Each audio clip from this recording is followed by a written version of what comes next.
What if you could help others to find the power to heal themselves? Physically, emotionally, and spiritually. When I started teaching my classes, it was in 2002, and I was just doing the past life regressions and contacting the subconscious part. But then as the time went on and we found how powerful this was and what we could do with it, a lot of the students began saying, you know, advanced past life regression doesn't really tell what it's all about. This is so much more than that. We think you should change the name. So it was a few years ago we decided to change the name to Quantum Healing Hypnosis Technique. And this is the healing technique that we've now been teaching it, well, since 2002, that's 12 years. What if you could time travel with them? Visit mythical places or angelic realms, other worlds, other galaxies. Help others to speak to their higher selves. You can. Dolores has taught thousands of people from across the world how to use QHHT, and now you can learn her method by going directly to dolorescannon.com. And don't forget to mention the discount code MORETALKS.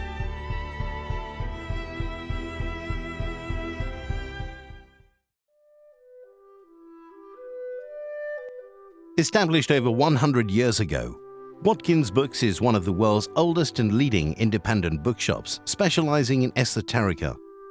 We have the widest selection of esoteric books in the UK, and our friendly and knowledgeable staff are here to assist you in a unique ambience of our shop. So come and visit us in the heart of London as we're open every day. The More Show is supported by Mindscape, Paranormal and UFO Matrix magazines, available for download on all major digital platforms.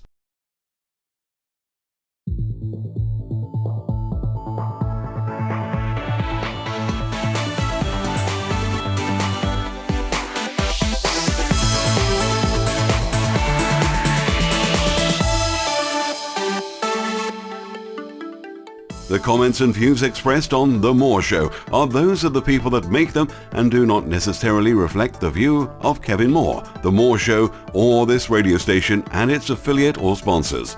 This show is for entertainment purposes only. Broadcasting from the UK and across the world online. You're now watching the UK's only alternative late night talk show, and I'm your host, Kevin Moore.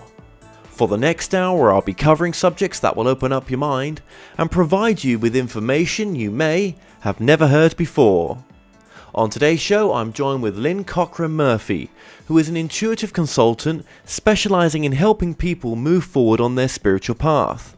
She channels, offers theta healing, readings, and facilitates physical healing, emotional growth, and removes blocks to a life full of joy, meaning, and purpose. Now, with decades of experience and teaching and counselling, she uses her skills to guide people forward in their quest using a variety of tools to fit each individual's circumstances. Lynne received her bachelor's degree from the University of Nevada, her master's degree from the University of Oregon, and her doctorate degree from Arizona State University. She recently released her second book, Living Hope, Steps to Leaving Suffering Behind, which describes the trauma of her childhood and how she moved beyond the dysfunction and events of her past. The book is a model of hope and action and success for those who also suffer trauma and seek a life of spirituality and inner peace. Lynne Cockrum-Murphy, welcome to the show. Thank you for having me. I appreciate being here tonight. I always appreciate my guests coming on, and I appreciate you being on here to share your story as well. Now, looking at the book cover, you'd think it's quite a fluffy type of book, Living Hope, Steps to Leaving Suffering Behind. But there is a deep personal story to this book, isn't there? Yes, Kevin. It has major traumatic events out of my life, but it also has mystical experiences, resilience and strength, and lots of material on how to move out of suffering if your life circumstances have put you there. Yes, absolutely. It does. And I think, we talked about this off air just very briefly because we only had a very slim chance to speak off air, just about talking about some of the details that led you on the journey that you're on. And you start the book off as well by talking about being the only survivor, well, apart from your mother. You survived the house fire, which your father carried you out of the house fire, went back in to save your siblings, and perished in the house fire along with the siblings. Is that right? Right. My mother was not at home. She was at my grandmother's house. I was sleeping in my crib. When he woke up, he carried me out. He went back in for my sisters. They were on the other side of the part of the house that exploded, so he could not reach them. He died in the hospital a couple of days later. Well, actually, I don't know exactly how much longer afterwards, but he died in the hospital, and the girls died in the house.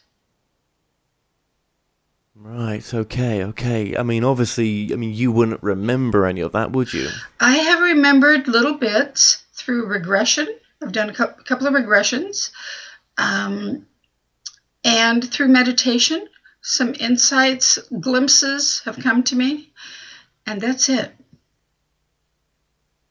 Interesting. Okay, so you did use a bit of meditation, regression, just to go back to that point. Right. Okay.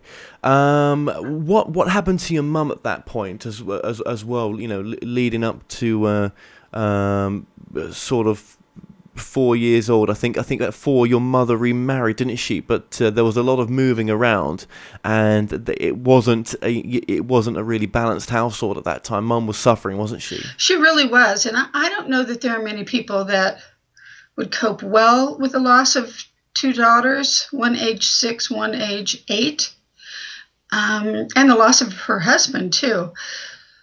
So when she did go to the church and talk with the minister to get some support, and didn't find her answers there. Instead, she spent more and more time at the bar with other relatives and became quite a drinker. And then she met my stepdad, whom she married when I was 4. And that was a pretty dysfunctional relationship. He was emotionally and verbally abusive. So it was no picnic. No, I bet not. And again, some tragedy happened, didn't it? Where basically your stepfather was killed in a logging accident? Right. He was a logger. He wasn't a logger. He was a diesel mechanic, but he went to work for one of my uncles to help out, and he died in a logging accident, probably due to lack of knowledge and experience in that field, very dangerous field. Yes, it is. It's a brutal job, isn't it? But yeah, okay. Well, and you remember that? You do remember that that time? I do. I remember a lot of details, and I put some of them in the book. Like he'd been building a boat, something for going out in the ocean at that time, and it was my first awareness that people have dreams and they don't get to accomplish them. And that made a big impression on me. Yeah. Okay.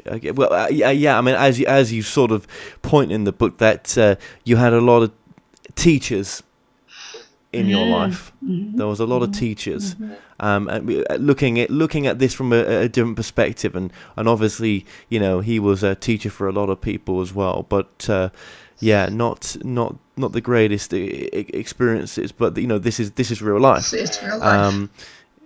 Yeah, and it is.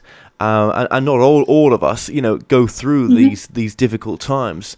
If you believe, which I think you do, that we maybe potentially choose our life. Maybe not. Maybe a lot of it's free willed, but some of it's, some of the people that are going to turn up in our life we choose. Would you say? I would definitely say that. Yeah. Now, moving on then, obviously, to age 6, I believe it was. You suffered from sexual abuse, and that was from someone in the family, was it? A different relative. A different relative, yeah. At the hands of a babysitter and then a relative. Yeah.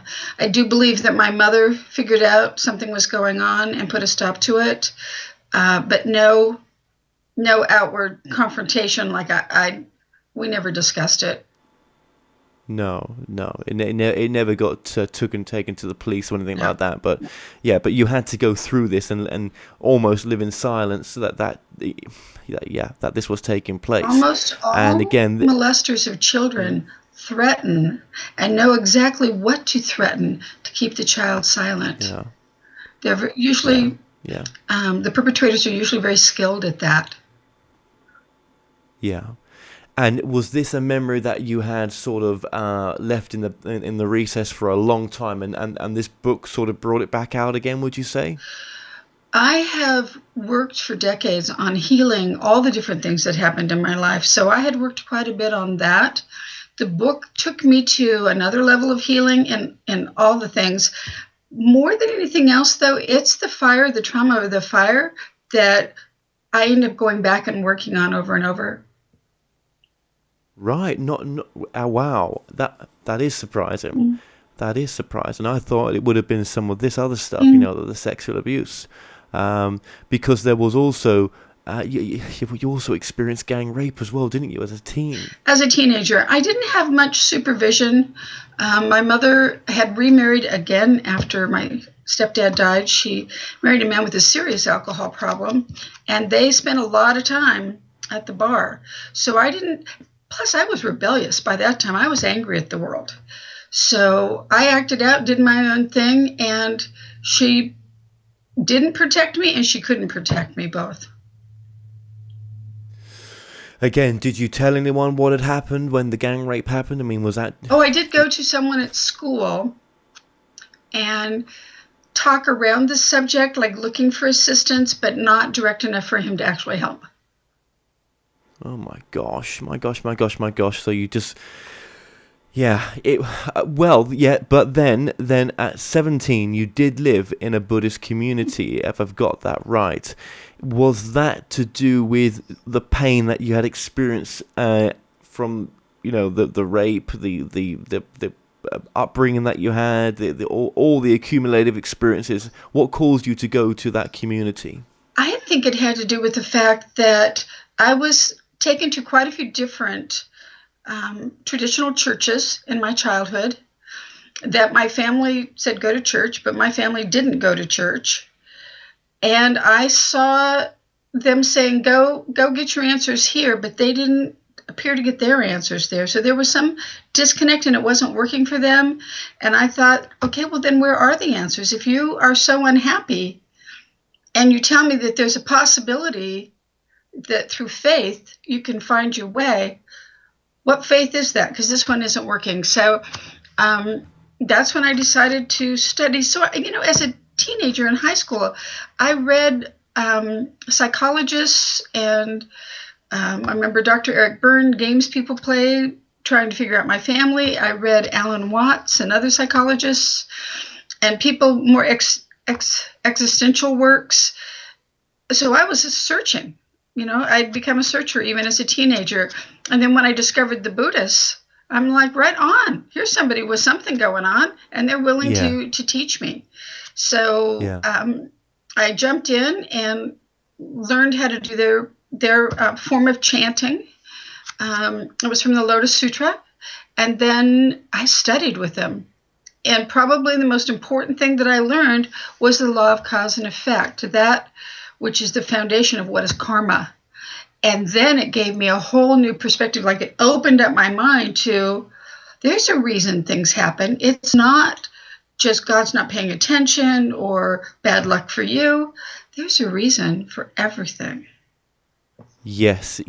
So you probably class yourself Well, what do you? Well, yeah. Well, I think you use the word collective. You class yourself as, but yeah, you definitely moved away from the sort of Christian idea that, the sort of basis of the teaching, and more into trying to find your own truth. Right. But then you did move into a communion. Is that right? Yes. Yeah. Right. After a while, I left the Buddhists. I went to college for a while. I continued the Buddhist practice, but I went to college and met people who had a metaphysical practice and started studying with them, became a meditator, and then moved into, when I graduated from college, moved into the metaphysical Christian commune in Oregon, and totally put my life into that system and studying with them and being willing to change, because my path while in college had become very risky. Lots of risky behaviors. I lived in Reno, Nevada. There were drugs and alcohol galore. I worked in the casinos for a little while. Oh, did you? Yeah, I did. And so much ugliness is daily life there. And so I truly wanted to get away from all of that. And so I immersed myself again into spiritual teachings and gained so much because of it. Right. Okay. Well, you have moved around. Yeah, right. And now it was when you was in the communion that your mother, who was suffering from alcoholism, wasn't she? Yeah, I mean, I didn't come to terms with that until much later, but every day alcohol was her life, and that I would visit her at work in the morning in my last years around her, and I could smell the alcohol on her at 10 o'clock in the morning. Not that she had drunk that morning necessarily, but that she had drunk recently enough and so much. She just so much. it. Yeah, and. I mean, I don't think that you you thought it was her best move to open up a bar, being in the condition that she was in. But it wasn't your choice, was it? Nope. No. And she was murdered through by being shot in an argument in her own bar. Was that right? It was a robbery. The man had cased the place for days. Found out when my mother and stepfather were alone, when they were cleaning out the till and locking up, and he made a point of being there. He killed her for $350. That's what he got out of that. It, virtually destroyed my family, but it also destroyed his own life, because eventually he was captured and spent decades in prison. I was going to ask you, did they get him, and what? Yeah, so he spent So he's out now, is he?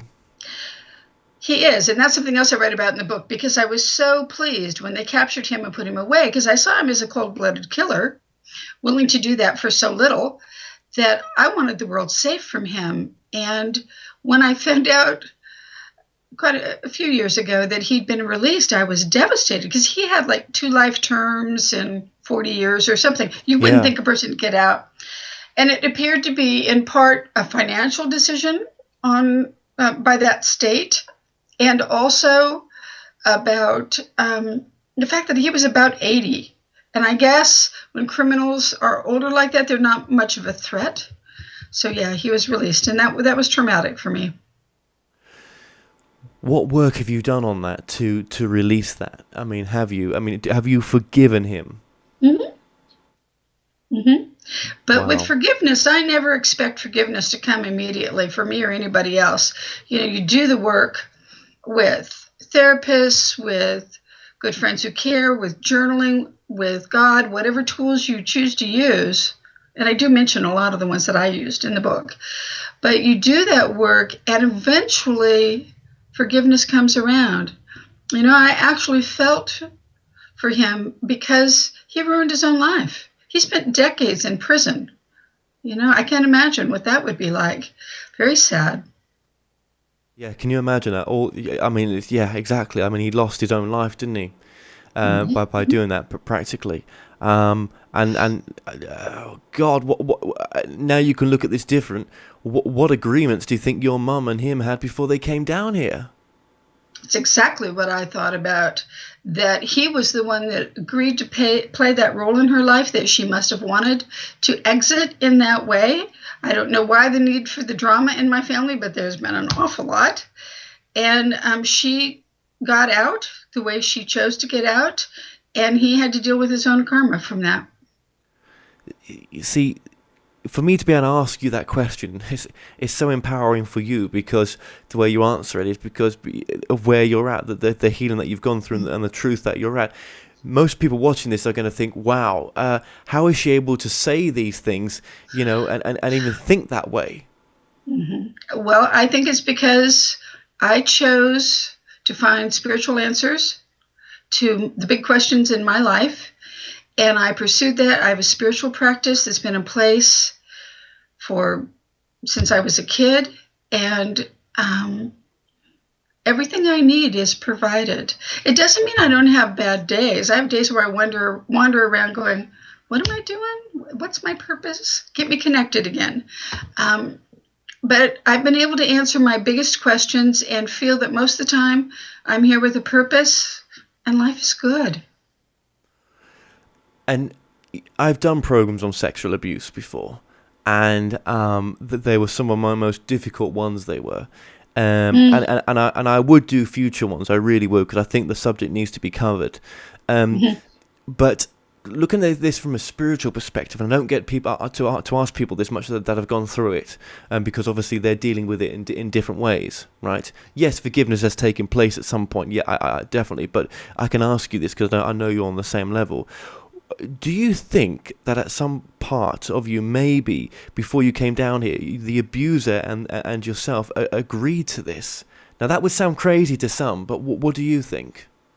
I think it's absolutely the case with each of those incidents in my life that I had memories of a life where, I don't want to go into any detail, but where I had created the circumstance by taking advantage of young women as a woman, taking advantage, and that this time around, because I chose to clean up all that karma in this 25 years, that I went to this relative who loved me in spirit before birth, who loved me, and asked him to play that role, and he agreed.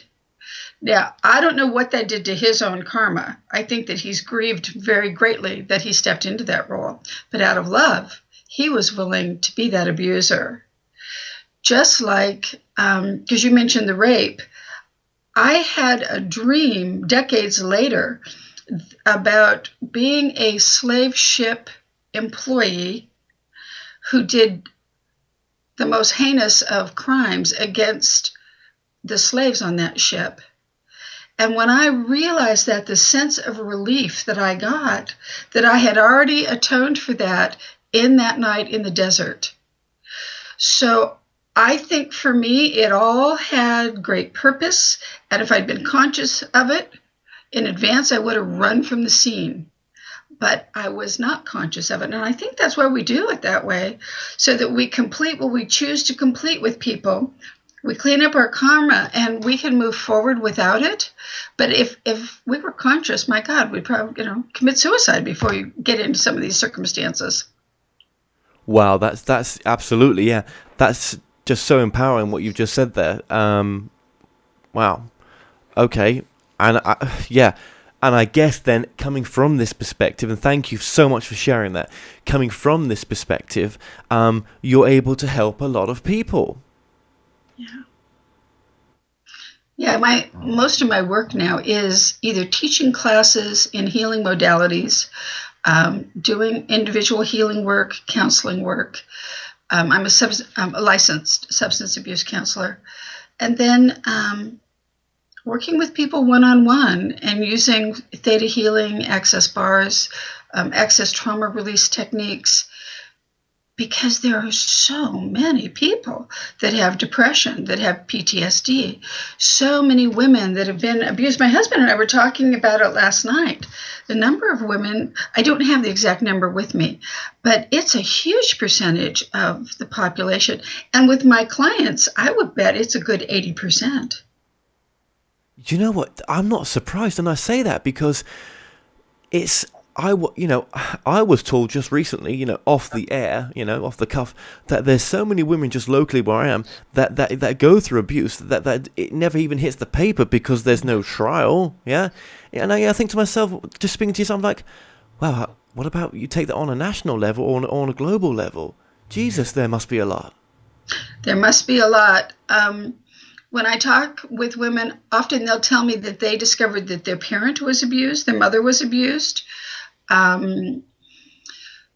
So often it happens to their own children, and they thought that they were being alert and cautious and were quite hurt that they had somehow such a thing happened.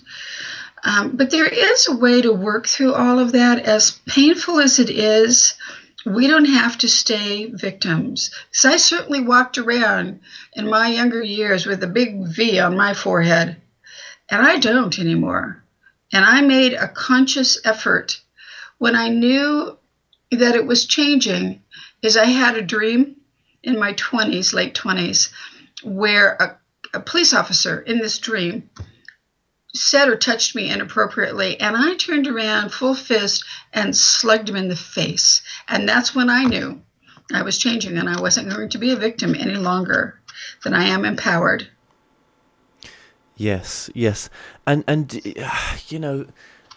when someone commits these type of crimes towards children or even abusive crimes towards women, I still think to myself, yeah, but there's free will, even though, not that I understand the bigger picture, because I don't think none of us have really do in some respects, only our truth, what we think it is, yeah. Mm-hmm. But you think to yourself, well, okay, so the agreements have been made for situations to happen, but surely there must be free will in those agreements where someone has an aha moment and thinks, I don't have to do this.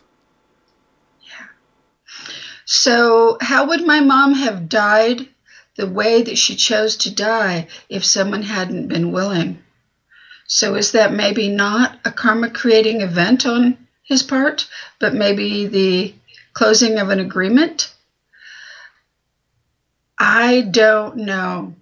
See, because someone had to do that for her.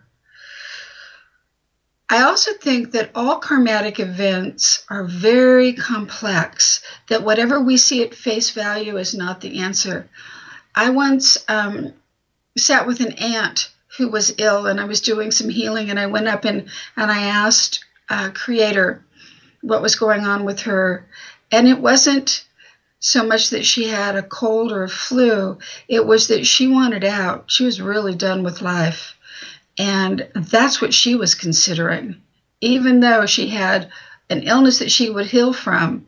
And I only got that by going up to Source and asking, what's going on here? So there's often so much more under the surface. Just like, me as a teenager being raped in the desert, who would know that would relate back to a slave ship, and that I would feel relief that I atoned for the horrors that I had created. Yeah, and I appreciate you sharing that with us, because that may help others who are going through something similar. Not that it's the same karma, but that actually, if we look at it from a different perspective, if we are prepared to go down that road and try to get in tune with that side of us and look within, that after some deep work and maybe meeting the right people for regression, that we can look at some answers from a different perspective that may be just as healing or more. May I add also that I am not saying that children are responsible for abuse. I think it's always the responsibility of the adult to, like you say, to step back and go, I'm not taking this. I'm not stepping into this situation. I'm not going there. Yeah. They have that option. So children aren't responsible. And I also think that I don't want anyone to feel blame for the circumstances in their life. It took me a long time and a lot of work, and this was a step-by-step process to get to where I am today. And it wasn't anybody telling me, Lynn, somebody did that to you, because it was me searching out my answers. Searching out your particular truth that may not be the truth for others, but it is for you. And True. by you shining your truth, you shine a light for others that may want to see that actually that could be theirs as well. Yeah. Now, you mentioned, you're touching on it here, and I just want to go into it before we go a bit deeper into your book, and I know it's 27 minutes into the interview already. It has gone so quick. You mentioned there about your intuitive connection. Okay, you mentioned your connection to God. Now, where did this intuitive side or this psychic side come in for you? When did you start to develop that?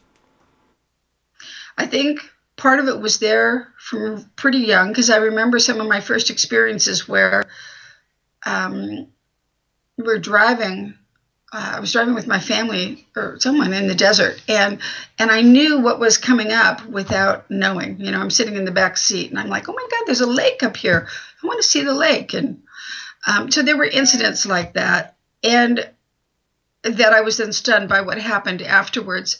I also think that my mother had some of this awareness because of many things that she said over the years, or the fact that before she died, she had birthday presents and Christmas presents set aside for my sister and me. Yeah. And she told me where they were. And me being the oldest, she would tell me that. And then she had given myself and my sister, this was a sister who was born from her second marriage, by the way, because the others passed. But anyway, the wedding rings that our fathers had given her within like 4 months of her dying. And so she held on to them all those years. I had no idea I was ever going to get that gift from her. And just months before she died, she gave me the one from my father to her, and told me that she had done the same with my sister. So I had plenty of evidence that my mother had her own sense of knowing. And just over the years, I think meditation has a lot to do with why it's been cultivated and deepened. And then I've taken training in some things like theta healing that really opened it wide open. But it'd been there for a while, because I remember friends would come to me and ask, well, Lynn, I'm hoping to get this job, and I'm wondering, what kind of energy do you feel around it? And often it was pretty accurate. And you've said because in your I'm sorry, I don't know where I've read it, but I have somewhere, you channel as well. I do. Mm-hmm. And what do you channel? Usually it's a combination. Used to be actually a combination of my higher self and angelic energy. Now it's more of a collective of angelic and non-earthly energies that don't call themselves by name. Like, they are so unique and so not connected to earth that they don't refer to themselves as people. It's very different. And the messages, there'll be some of them in my next book that's coming out this summer. Some of the messages are in there. They blew me away. Wow. Now, that seems to be the paradigm that the channeling is going into right now. The new paradigm of channeling is no names, collective energies, and higher self. And the higher self, I didn't know that. Yeah, and the higher self, it seems to be coming in a bit more. It definitely has for me with my channelings. The higher self comes in because it's almost it's the way in for everyone, in the sense that the higher self is God. There is no separation. So that's how powerful that you are. And we all have a higher self. We seem to all have a part of us which is left over. And by connecting to that higher self, we connect to God. We connect to the all-knowing, lost information, teaching knowledge. But there is also that aspect of collective energies as well, like people used to channel in the days gone. With Jane Roberts. Nowadays, there's others But it does seem to have moved away from that, and it's moving into a different paradigm. So that's interesting what you're saying. Oh, that was a good question, because sometimes clients will ask me, well, who are you channeling? And they expect a name of a specific guide or being, and that just isn't how it is. It's such a high energy, and the things that they say, I'm like, afterwards, let me write that down. I want to remember that. That was amazing. And don't be surprised if it's not actually an aspect of you. And actually, by saying it's you, you're giving power back to yourself just to show how amazing you are and how lovable you are. If you're more in love with yourself, I think there's a clearer picture to say, actually, this could be from me. That aspect of me, that's wherever it is, call it home, call it heaven, wherever it may, this energy is of me, and I'm able to bring that side through, and you're a teacher then for others that can do the same, and we all have that intuitive feeling or that gut feeling, and that is our higher self talking through us. So that's just my truth on it. Thank you. That was very precious. No problem. That's what we're here to do. But interesting, and that's where your new book's going. So you're definitely coming back on. I'm just telling you that now. For right. that. And be surprised with what comes. Don't be shocked with what comes through. I'm sure with what you've gone through, people will resonate to you because of your truth, and people will want to listen to you. And doesn't mean you become a guru, because that's the last thing you'd want to be. You're about giving people back their power back to them. But if you've got something good to say, which you have, it's to be released, it's to be put out there, which you're going to do. Now, I know you went to go see a guy called, get the name right, Tom Bird. Now, it's funny because he came on my show a month ago. Did he? Yes, he did. He did. Very powerful guy. Now, people won't believe this, but you actually went to Tom Bird, and this book came through in almost a day. It did. It came through in one day. I was the first one done in that group, and it just slammed itself out of me and onto paper.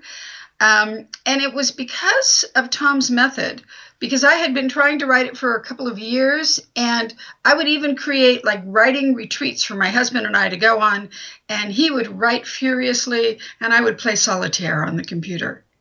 But then I went to Tom Bird's, and I knew when I heard of Tom and went to listen to him speak that there was a good connection and this was going to work for me. So I have gone to several of his retreats. That's why book 2 is coming out this year, and I'm going up to write again next month at one of his retreats so that I can either finish the polish on this book and get it published in the next few months, or maybe I'm starting the next book. It could be. A lot of times you don't know till you get there. No. And this is in Sedona, of all places, where there's some high energy vortexes in Sedona. And when I come over to America for 3 months this year, I'm definitely going to Sedona. I might even go see Tom. I might do. It just depends yet. Now, when you wrote the book, this wasn't a polished off version, was it? This was bad grammar and everything else. But the thing is that it was done. It was there in a form that you could go back to it and re-edit it. Right. There was a whole solid book there. And then I went through the process of taking out about 7,000 words and then going through it again and putting in so that it had a tone that was real down to earth, even though I talk about mystical stuff and some of the book's not down to earth, but the tone, the communication style is readable. Wonderful. We'll link Tom Bird just below this video as well, just to put our interview that we did with him, so that they can show, that you've been through his process. And I just thought that was wonderful that you did that. And I think that was like I say, the emphasis to make sure this gets out. This is an important book. Okay, well, thank you for sharing that with us.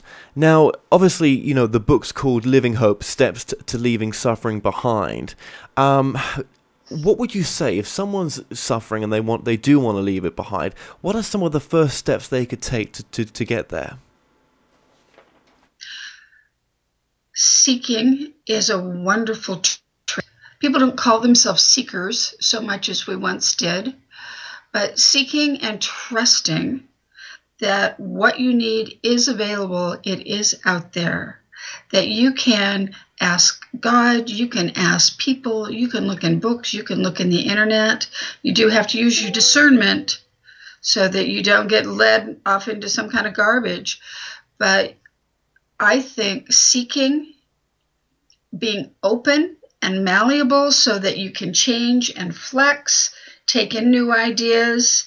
And then I think questioning so much of what we've been taught needs to go out the window. It doesn't serve us anymore as adults. So question yourself and the world as a whole and what it offers you, and see if it really fits for you. I also wonder about, since I see people becoming so intuitive now, I bet developing your own intuition would really make the whole process easier. So there are a lot of other tools in the book, but I think those two are kind of foundational. Oh, the other really foundational one is having a spiritual practice, whatever you choose it to be for you. Because, I have friends that still are members of the Catholic Church, and they study the saints. And from that, I see them growing. Other people are much more into cosmic consciousness. Other people call it the universe. Other people practice Buddhism. It doesn't matter as long as it's your niche and it clicks for you. So for me, it's the meditation, and I don't have a guru here on earth, but I believe I have several in Babaji, in Rama, in Christ. There's so much assistance for us. It's amazing. Plus, you have people like your grandparents that hang around and kind of push you along too. So whatever spiritual practice works for you, and those people who say, I can't meditate, doesn't work for me, then go walk in nature, because nature speaks to us, and it's a source to God too. And also, you don't have to call it God. Call it whatever you want to call it. Just know that it's something greater than you are. And I guess one really important thing to say today that isn't so much one of the tools, but I think is a truth about everybody listening, is they are already the light of God, as you are, as I am. We wear bodies, and we have actions and habits that cover it up. We have lifetimes that have covered it up. But in essence, that's who we are. That's what we're realizing. Again, we're coming back to. And I encourage everyone who listens to find their way to see that in themselves. That's why they're so lovable.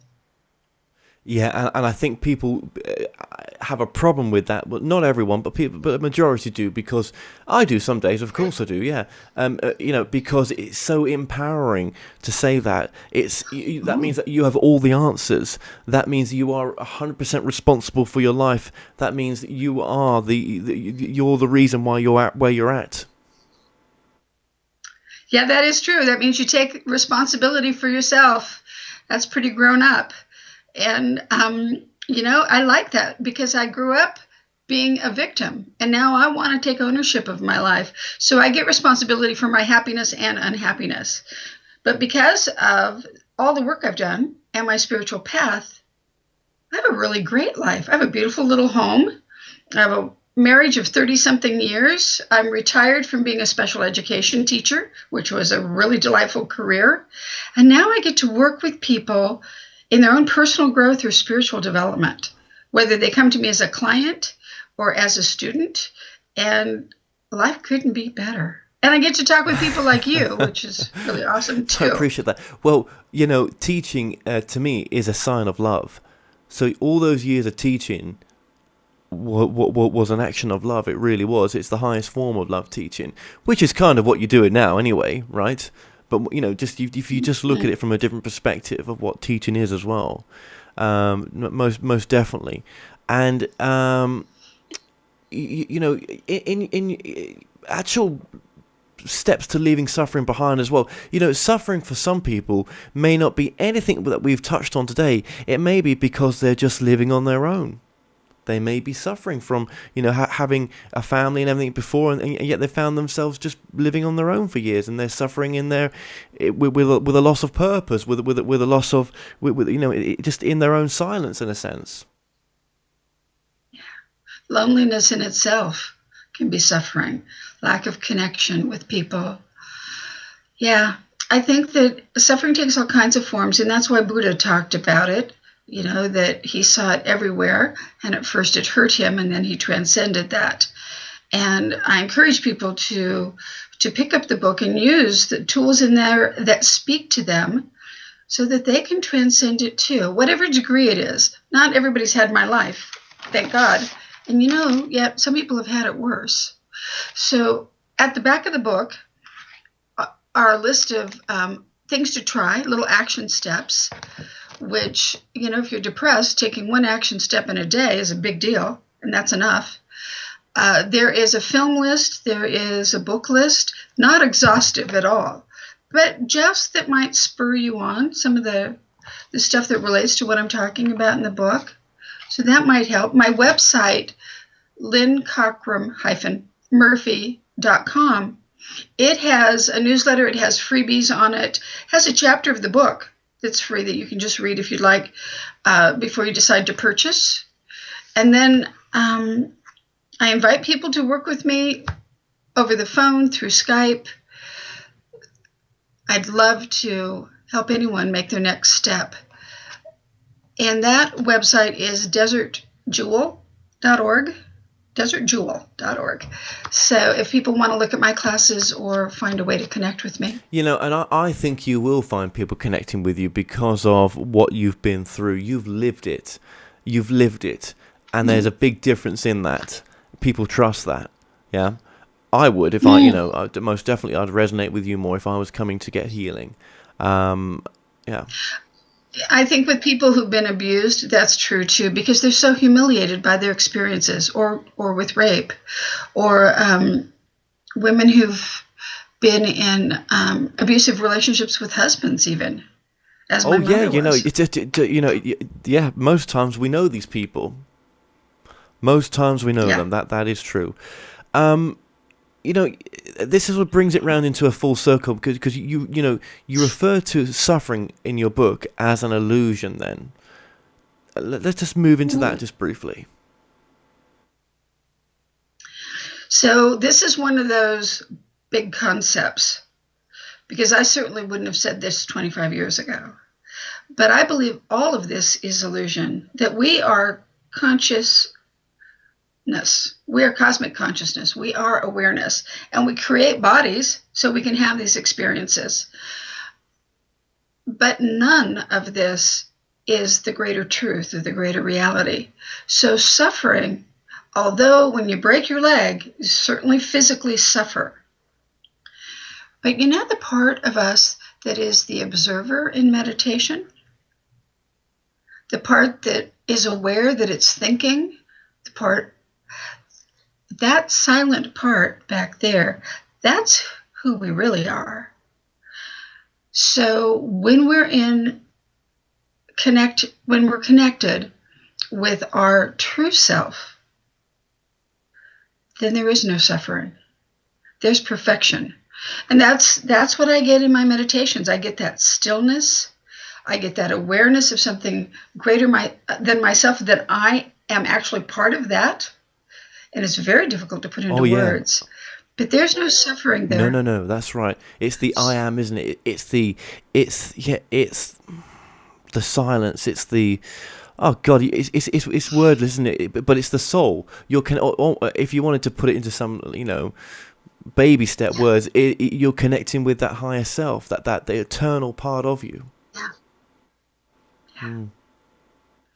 And there is everything we need. It's the unending well. I think one of the things that I really learned in this life is that human beings in their physical form don't have enough love or answers for me. But when I went to Source, love started showing up in my life, and even in myself, as something I wasn't familiar with at first. And answers, I get answers when I need them. So, and then I guess also the people, really loving people. My whole take on love has changed from whatever it was originally. But it's all there. There's so much more than I can absorb or put words to. Do you find that you're less depressed nowadays? That you're less down, or or more positive? When I get down now, it's for hours, not for days. And originally it was for years. So that desperation is totally gone. I might wake up with a headache, or I might, like I said today, I was kind of wandering around going, wait a minute, what's my purpose? What am I doing here? but it's like I sat down in a warm bath and I talked to God. And then came out and I'm like, oh yeah, right on. I get direction. Just be quiet and ask. Let me ask you. Yeah, exactly. So going in that meditation is the best place to be because you're connecting back to yourself, right? And I agree with you there. Meditation is great. You're just reminding me in this moment. I need to do a bit more of it because I've not done any this week barely. But what do you define your purpose as then? My purpose is to be the light that I am, to uncover that so people can be attracted to it, and then to lift other people up to whatever it is that they want next. So if that's seeing the light in themselves, if that's being more love, if that's letting go of the old beliefs and patterning, yes, that's what I'm here for. You're right. So you've become a healer in a sense. Mm-hmm. I consider myself a healer. Mm-hmm. Yeah. Okay. There's so many great chapters in your book as well. I think there is. There are 33 chapters in this book. All of great. It's very, very clearly laid out as well. It's quite kind of nice and simple, which I like about your book as well. It's the first time readers will just get it. You know what I mean? It's an easy entry. You talk about some great stuff in there. You really do. Stuff in there that's been said in other books in the ways, but you know what? This will come for the right people at the right time. And sometimes we don't listen anyway, do we? So it's nice to get a reminder. Or we have to hear it 6 times. Or more sometimes. Yeah, absolutely. But you talk about there, knowing yourself and trusting as well, which are great, great subjects.